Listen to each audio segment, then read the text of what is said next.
Welcome to this special edition of Leadership Advancement Mentorship Podcast, LAMP, a podcast in which we get to learn from leaders, to get to know about their journey and how they started their leadership journey and how they embrace the price for growth and how mentorship has made them to be effective in their leadership. With me today is a fellow Maxwell Leadership Coach, Speaker, and Trainer, Coach Eyum Ejiga. How are you, man? Glad to have you with us. Yeah, good evening from my own end because I'm joining from the UK, so it's an evening for me. So good evening, Dr. Koku. Nice to be here. Thank you so much. Thank you so much. For a long time, I really want to have you on this podcast. Can you just tell us something about yourself so that we get to know something about you? Thank you. All right. I'm a woman that wears many hats. So you already know me as a Maxwell Leadership Speaker and Coach. So what I want you to know about myself is that I'm the founder of My Pain Your Game Ministries. My Pain Your Game Ministry is a ministry that is a vision. I'm a person of faith, so it's a vision God gave me at a time that I was going through a lot of challenge. And I was asking God, is this how my life is going to end? Because I felt incapacitated at that time. And I just heard that voice. Why don't you make your pain the gain of somebody? And that is what I have been doing. So that is just, so the name in My Pain Your Game Ministries, whatever pain that I have been through or people have been through, we use that pain to help humanity. So that is one thing I want you to know about me. Wow, that's awesome. You know what? I have an attitude of naming a podcast with punchy words. So we're going to be calling this session Unlocking Gain Through Pain. Wow, I like that. Yeah, because the thing is, I just finished a series on turning your lemon into lemonade, how to unlock success through failure. You see, the thing about life is there's so much lesson to learn from every life experience. And that's why great leaders, they learn from their pain. So we can turn pain to gain. That's true, absolutely. So pain is a terrible thing to waste. So, and I'm so excited. For a long time, I didn't want to do this because a lot of people are going through pain. You know, someone said, don't transfer your pain, transform it. Wow. Don't transfer your pain. Don't say, well, I went through it. Someone else is going to go through the same thing. No, transform it. This is what we want to talk about today. How to transform your pain into gain. And the best person to do that is you, because you have a mandate for it. First of all, before we get to that corner, let's talk about how did you discover your leadership potential? I believe everyone has potential for leadership. It's not that maybe some people are born and some people they didn't hit the lottery. There's nothing like that. John Maxwell wrote the book, Developing the Leader Within You. That means we all have leadership potential inside of us. So the onus is on us to now be aware of it. Awareness is the first key to change. Then after awareness, you now need to accept responsibility to do what you need to do to experience the change. Now, tell us, how did you become aware? And when? Was it when you were little or when you were grown? How? Because people want to know how leaders how did they develop that awareness? When did you become aware that you have the leadership potential inside of you? Thank you. Yeah, thank you so much for that question. When I think of it, I can't really place a particular time, but I happen to be a firstborn in my family. And because I'm firstborn, like I come from a polygamous family. So for my mom, she has 6 children. I'm the first child and I'm the only girl. So I have brothers. I have 5 brothers after me.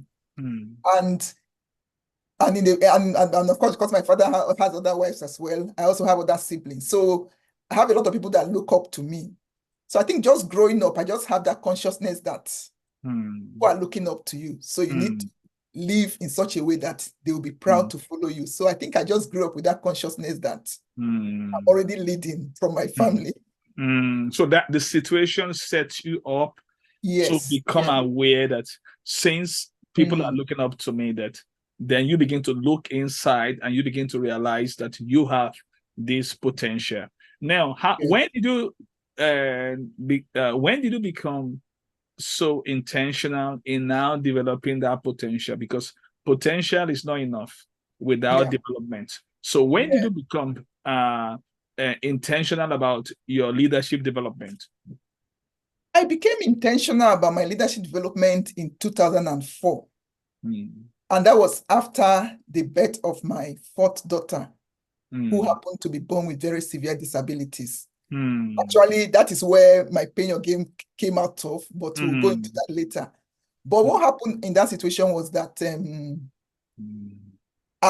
when she was born, because she was born with very severe disability, she was missing some limbs. She had a condition that was very rare, and she was very tiny. And I wanted to really feed her to make her to grow, because each time I go out with her, I always return back crying, because when she was 6 months, they'll say, "Oh, how old is your baby?" "She's 6 weeks." And I was like, it will break my heart. I was like, how can a 6 months old baby be looking like 6 weeks? So I would try to feed her so that at least she will grow and be big and not look very different from every other child. But she wasn't really taking in the food. And all effort for me to like do things for her to make her be like a typical child was not really working. And I had this like a light bulb moment that came on and said, there are certain things in life that are outside of my control, but certain things are also also within my control. And I don't know, for some reason, I just felt that if I can't make somebody else better, I can make myself better. And I just had this hunger that make yourself better. And then another thing again was that because of the situation I was dealing with at that time, I also learned that I could be better or bitter. And I didn't want to be bitter, I wanted to be better. So that desire to be better and to also make myself better if I can't help the situation in my hand created a deep hunger in me that I just started going out, buying books, going for conferences. I remember at that time I was living in Dublin in Ireland. I would always come for IGOC, this international gathering of champions organized by Pastor Matthew. I remember the first time I came for IGOC. That was in 2007. I was so hungry for knowledge that I was just buying books, buying cassettes, buying materials. But when I was returning back, I had excess luggage of materials. When it was lunchtime, I'll be on my way to go and have lunch. I'll see something, I'll use my lunch money to buy books. So I gathered so much material because I was so hungry to grow. So it was at that point that I just realized, following the birth of my daughter in 2004, that started. Wow, that's awesome. You know, someone said, and crisis make others to break down, but it also makes others to break through. That's true. Both experience a break, but one is true and one is down. And challenges can cause bitterness or betterness. It is our response that determines the outcome. You know, and that's the thing about this. And I believe the broken are masters at mending. And because whatever we go through in life, we must not take it personal, because this becomes a springboard, and that's what you have decided to do. And I'm so really thankful for you that you are able to see it as a moment. And for growth, you see the opportunity in that challenge, and I see that I'm going to make myself better. So the question is, you've told us about attending conferences, buying books. What other things did you do to develop your leadership potential? Another thing I did again was to also plug into mentorship. I remember me even writing to, like, there were some women that I was looking up to then. I remember me writing to somebody, "Oh, please, can you mentor me? And then those that I didn't have access to, I was always like watching them on television, reading their books and all that. Yeah, so I plugged into mentorship and and then reading books, attending conferences. For me, those were So who are the mentors that you really plugged into that has mentored you? Yeah, one person that I really love, but she has mentored me from afar, is 𝗧𝗪. And in fact, there was a time that there was no day I didn't watch 𝗧𝗪. Because of the season I was then and what I was going through, her own life experience was such an inspiration to me. And it just showed me how to like navigate the path. And then another person, I don't know whether she's still a mentor, but I only got to just meet her maybe like two years ago. And it was even virtual when I brought her for a program I was hosting. But her book helped me greatly. And she was somebody that was born without arms at all. Just one leg that ends at the knee.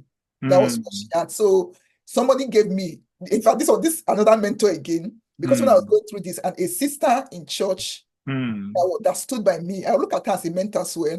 She got a book for me to encourage me, and that book really, really blessed me. I was so blessed with that book that I had to connect with a lady. I had to even bring her for a meeting I was holding. Yeah, so those are some people that have mentored me, and there are a lot of, like, as a person of faith, I'm also in ministry, so I have a lot of men and women of God that I look up to, and and that mentor me as well. And of course, John Maxwell, even before I joined the Maxwell Leadership, I've always been getting his mails on leadership, reading his books. So yes, he mentored me from afar until I got into Maxwell Leadership. And of course, like, you know, we have a lot of mentors in Maxwell Leadership. Maxwell Leadership, one of the people that I really work with is 𝗪𝗲. He has really helped me in my speaking. Awesome. That's great. 𝗪𝗲 is awesome. And I remember I saw you yesterday at the mentorship call. You were there. I always attend 𝗪𝗲's calls. And he'll be in Philadelphia next week. I'll be glad to meet with him one-on-one again. Oh, that's nice. Now let's get to it. How do you turn pain? Now, some people are listening to you right now. They're going through a lot of pain. And they just feel like giving up. Like I said, challenges and cause bitterness or betterness is our response that determine the outcome. So how do we transform pain into gain instead of transferring pain to others? Yeah, great question. In transferring pain into gain, we need to like take a step back if you're going through pain. And just look at your pain, that this pain is not about me. That is one thing that I really came to understand, and I believe strongly, that whatever pain you go through in life is not about you. We get consumed in pain when we think it's about us. So you're only just thinking about you. You're not looking beyond your nose. You're just looking at the immediate circumstance, thinking, oh, how do I look? Look at what I'm going through. But when you look beyond, when you have that big picture, you know that pain is not about you. And if it's not about you, then what is it about? So for me, I always say that whatever anybody throws at me, whatever the devil throws at me, he's going to regret it, because at the end of the day, I'm not going to let that pain waste. Because I know it's not about me. It's about using it to help others. And one thing I realize is that when you think your pain is about you and you become that inward focused, you will live an unfulfilling life. You will live, you will feel the pain.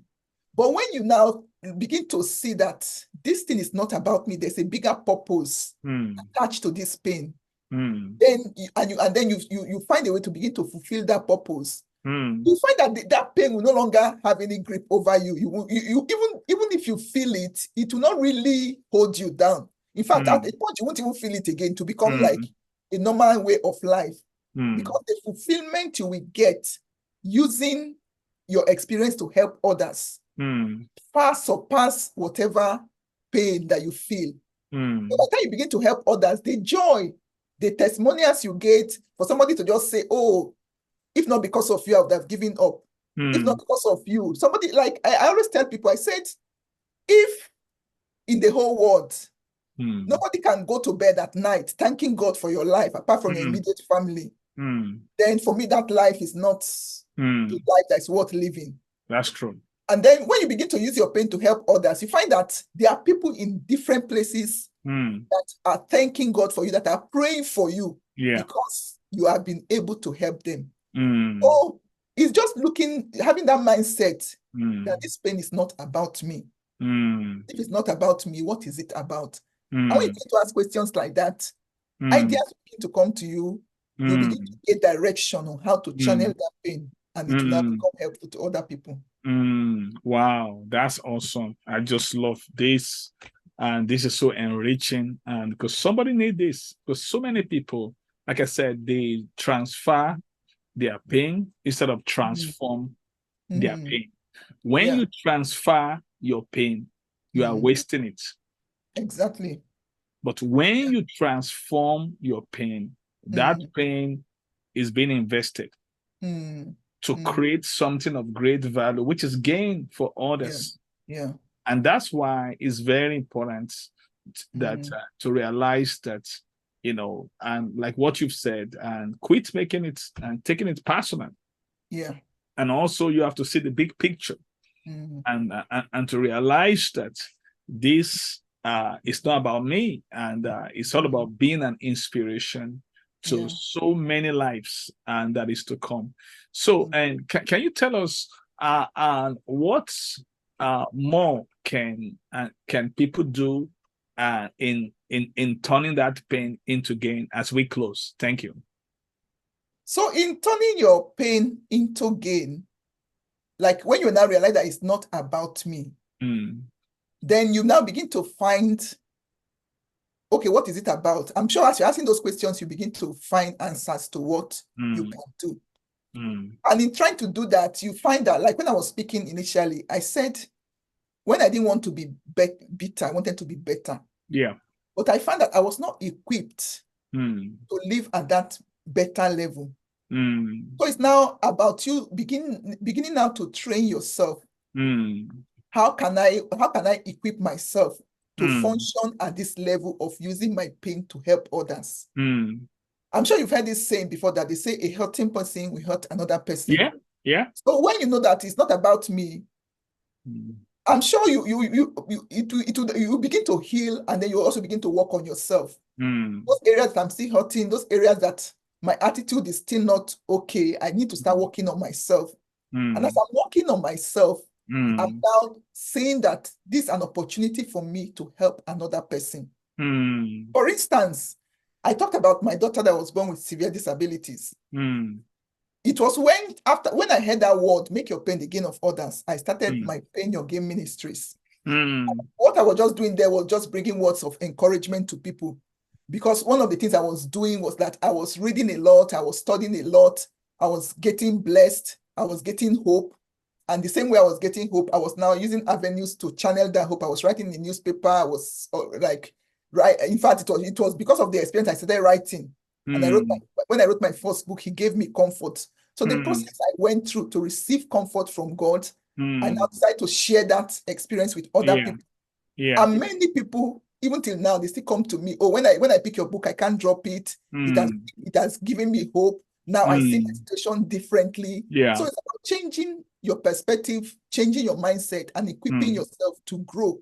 And I started doing that. And of course, along the line, she died at the age of 15, which was this year to be 5 years that she passed. And I looked at it again, and I was already in this part of any pain I experience, I'm going to turn it into gain. And that made me that, okay, what can I do? I thought about the experience I had of raising a severely disabled child. I live in the UK.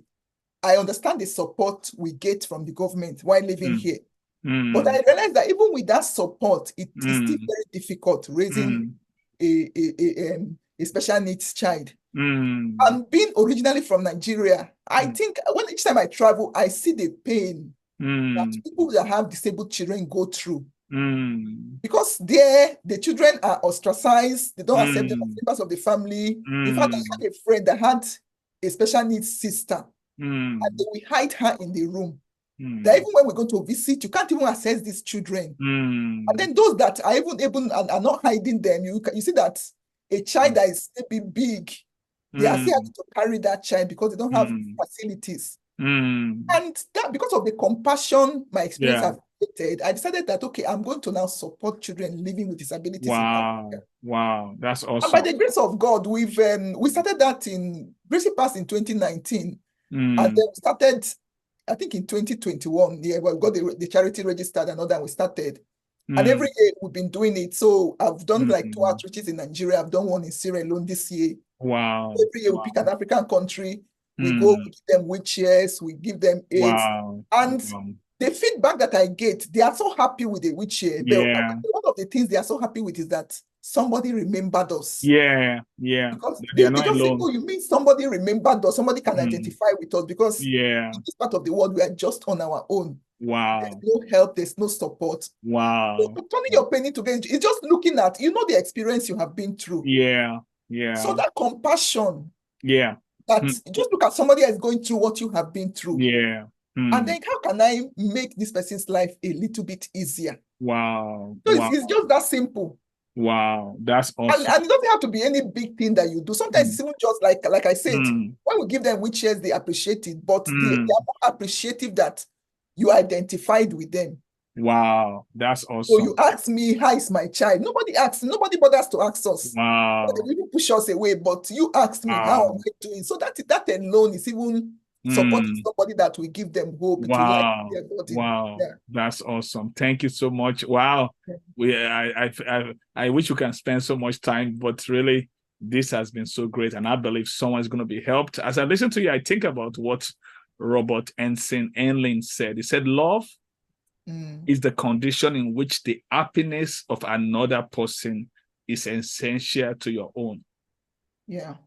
And that's the thing. That's what I see in you. And that's what love is. When the happiness of another person becomes, essential to your own. That's what real love is, real compassion. And I want to say thank you. I want to summarize what we learned from you today on unlocking gain through pain.